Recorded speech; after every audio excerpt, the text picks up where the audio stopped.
योग महर्षि पतंजलि जी ने योग सूत्रों के साथ साथ व्याकरण शास्त्र, वैद्यक शास्त्र और साथ ही साथ मानस शास्त्र का भी अभ्यास करके उनमें काफ़ी पुस्तकें लिखी हैं। अविद्या क्षेत्रमुत्तरेषां प्रसुप्त तनु विच्छिन्नोदाराणाम। अविद्या यह क्षेत्र है या भूमि है। उत्तरेशा मतलब अविद्या क्लेशों की भूमि है, मतलब अस्मिता, राग, द्वेष व अभिनिवेश। यह क्लेश, इन क्लेशों की अविद्या यह भूमि है। अविद्या से ही इन 4 क्लेशों का जन्म होता है। यम, नियम, आसन, प्राणायाम, प्रत्याहार, धारणा, ध्यान, समाधयो अष्टावंगानि। योग के उद्दिष्ट साधने के लिए पतंजलि जी ने 8 साधने इस तरह से बताई हैं। उन्हीं को पतंजलि जी 8 अंगी अर्थात अष्टांग यह शब्द इस्तेमाल करते हैं। उनमें अंग यह शब्द बहुत ही महत्वपूर्ण है। अंग का अर्थ अवयव है। जैसे शरीर में सभी अवयव उपयुक्त होते हैं, ज़रूरी होते हैं, उसी तरह इन 8 ही साधनों का इस्तेमाल करके मनुष्य अपने अंतिम ध्येय तक पहुंच सकता है। अब हम इन 8 ही अंगों का अभ्यास करेंगे। सबसे पहले आता है यम। अहिंसा, सत्य, अस्तेय, ब्रह्मचर्य, अपरिग्रह। यह 5 यम हैं।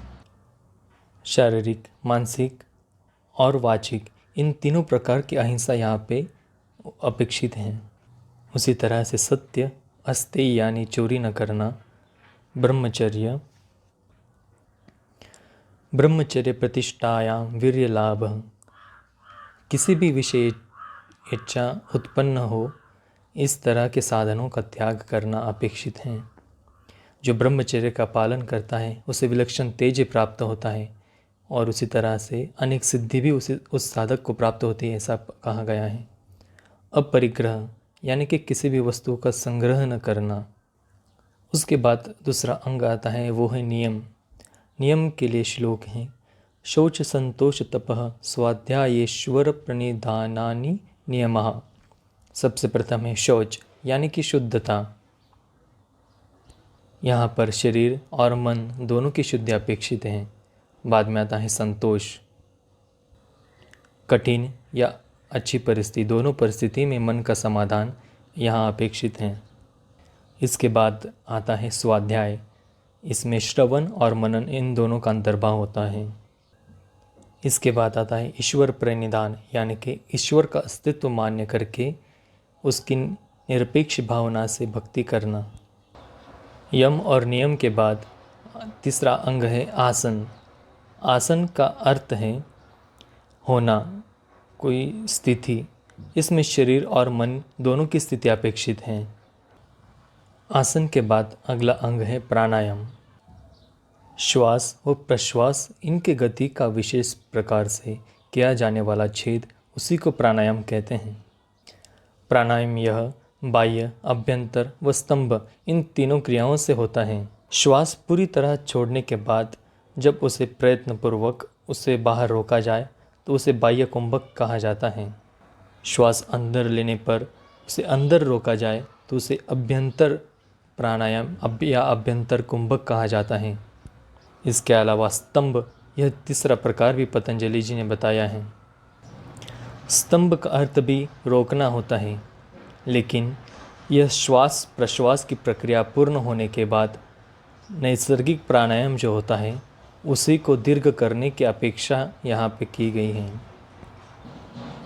श्वास लेने पर जो हमें नैसर्गिक रीत्या श्वास छोड़ने की भावना उत्पन्न होती है या श्वास छोड़ने पर जो नैसर्गिक रीत्या श्वास लेने की भावना उत्पन्न होती है, उन दोनों पर नियंत्रण लाकर उसका कालावधि बढ़ाना, यही प्राणायाम की या स्तंभ की अपेक्षा है। इससे हमारे मन पर नियंत्रण आता है, हमारे फेफड़ों में अच्छी तरह से श्वास भरा जाता है। सामान्यतः हम हर मिनट में 15 से 18 बार श्वास लेते हैं। प्राणायाम का अभ्यास करके यह गति 8 से 10 बार तक कम हो जाती है। प्राणायाम के बाद आता है प्रत्याहार। प्रत्याहार का अर्थ होता है अपने सभी इंद्रियों को विषयों से मोड़कर अपने अंदर स्वनियंत्रण से अंतरंग में लाना, उसी को प्रत्याहार कहा जाता है। प्रत्याहार से हम शरीर के अंदर अपने मन में प्रवेश करते हैं। उसके बाद आती है धारणा। चित्त का देश बंद करना मतलब धारणा, यह सूत्र है। अति चंचल ऐसे मन को विशिष्ट बंधन से अब बांधना, उसी को धारणा कहा जाता है। धारणा के बाद आता है ध्यान। धारणा की स्थिति पूर्ण सिद्ध होने पर ध्यान का प्रारंभ होता है। धारणा और ध्यान के बाद अंतिम में आती है समाधि। तदेव अर्थमात्र निर्भासम स्वरूप शून्यम इव समाधि। समाधि यह ध्यान की पक्व अवस्था है। धारणा, ध्यान एवं समाधि, इन तीनों प्रक्रियाओं को संयम ऐसे कहा जाता है। इस तरह से समाधि से 8 सिद्धि प्राप्त होती है। अनिमा यानी कि शरीर को अणु से सूक्ष्म करना, महिमा यानी कि प्रचंड बड़ा करना, गरिमा यानी कि शरीर को भारी करना, लघिमा यानी शरीर को हल्का करना, प्राप्ति यानी कि जो चाहिए वो प्राप्त कर लेना, प्रकाम्य यानी कि इच्छा पूर्ण होना, ईशत्व यानी कि विश्व पर नियंत्रण करना, और वशित्व यानी कि किसी को भी वश कर लेना। इस तरह से 8 योग के अंग पतंजलि जी ने बताए हैं। अगले भाग में हम हठ योग के बारे में जानकारी लेंगे। धन्यवाद।